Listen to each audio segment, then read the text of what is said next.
نبی پاک صاحب الالاق سید عالم صلی اللہ علیہ وسلم نے فرمایا کہ ایک شخص رات کو ارادہ کر کے سویا تھا کہ سویرے تہجد پڑھوں گا۔ ایک تو وہ ہے جس کا ارادہ ہی کوئی نہیں، فجر پڑھنے کا بھی ارادہ ہی نہیں، سرے سے پروگرام ہی نہیں۔ اس کو پتہ چل گیا کہ ڈاکٹر نے کہا تھا 7-8 گھنٹے سونا ہے، تو اب وہ ٹائم دیکھ رہا ہے 2 بجے سو رہا ہوں، 10 بجے اٹھ جاؤں گا۔ اس کی بیچ میں نیند ہے، صحت ہے، ڈاکٹر کی تنبیہ ہے، پر فجر تو شامل ہی نہیں۔ حالانکہ اس بات کو اچھی طرح سمجھ لیں، اگر آپ کا فجر پڑھنے کا ارادہ ہے اور 4 بجے کا 3:45 بجے کا آپ نے الارم لگا لیا ہے، تو 2 دن آپ کو الارم جگائے گا، تیسرے دن آنکھ خود بخود کھل جائے گی۔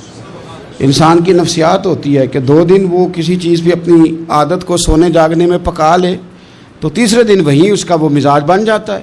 تو اگر نیت ہی نہیں، ارادہ ہی نہیں، پروگرام ہی نہیں، تو کیسے آنکھ کھلے گی؟ بلکہ پھر تو یہ ہوتا ہے کہ کئی دفعہ آنکھ کھل بھی جاتی ہے، بندے اٹھ بھی جاتے ہیں پر اٹھتے ہی نہیں، نماز کا وضو ہی نہیں کرتے، آگے بڑھتے ہی نہیں، ہمت ہی نہیں کرتے۔ لیکن حضور کیا فرما رہے ہیں؟ کریم محبوب علیہ السلام فرمانے لگے جس کا تہجد پڑھنے کا ارادہ تھا لیکن نیند غالب آ گئی، اٹھ نہیں سکا۔ حضور فرماتے ہیں نیند تو اب اس نے پوری کر ہی لی ہے نا، پر ارادہ تھا تہجد پڑھنے کا۔ تو محبوب فرماتے ہیں نیند رب کی طرف سے صدقہ ہو گئی اور تہجد کا بھی اللہ نے ثواب عطا فرما دیا۔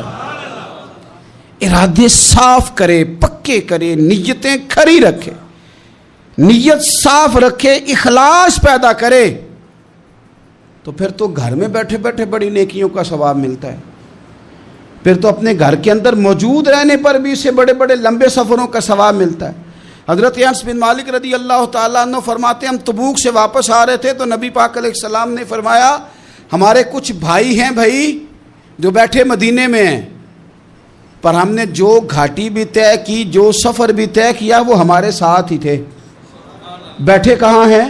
مدینے میں، پر ہم نے جتنا سفر طے کیا وہ ساتھ ہی تھے۔ حضرت انس بن مالک کہتے ہیں ہمارے تو کان کھڑے ہو گئے کہ بیٹھے بھی گھر ہیں اور ہمارے ساتھ ہیں۔ تو حضور سید عالم علیہ السلام نے پھر بات کو کھولا اور فرمایا وہ جان بوجھ کے نہیں بیٹھے رہے، ارادہ ان کا پکا تھا ہمارے ساتھ آنے کا، لیکن کسی مجبوری کی وجہ سے نہیں آ سکے۔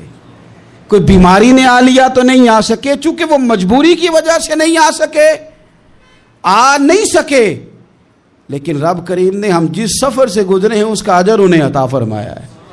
ثواب میں، اجر میں وہ برابر کے شریک ہیں، چونکہ ان کا ارادہ پورا تھا، پروگرام پکا تھا، وہ آنا چاہ رہے۔ اللہ کے محبوب صلی اللہ تعالیٰ علیہ وسلم فرماتے ہیں کہ رب فرماتا ہے ابن آدم کا ہر عمل اس کے لیے ہے، روزہ میرے لیے، اور فرمایا میں خود جزا دوں گا روزے کی، میں خود جزا دوں گا روزے کی۔ اور حضور فرماتے ہیں روزہ ڈھال ہے، جو شخص روزہ دار ہو وہ بےہودگی سے، فحش گوئی سے اجتناب کرے۔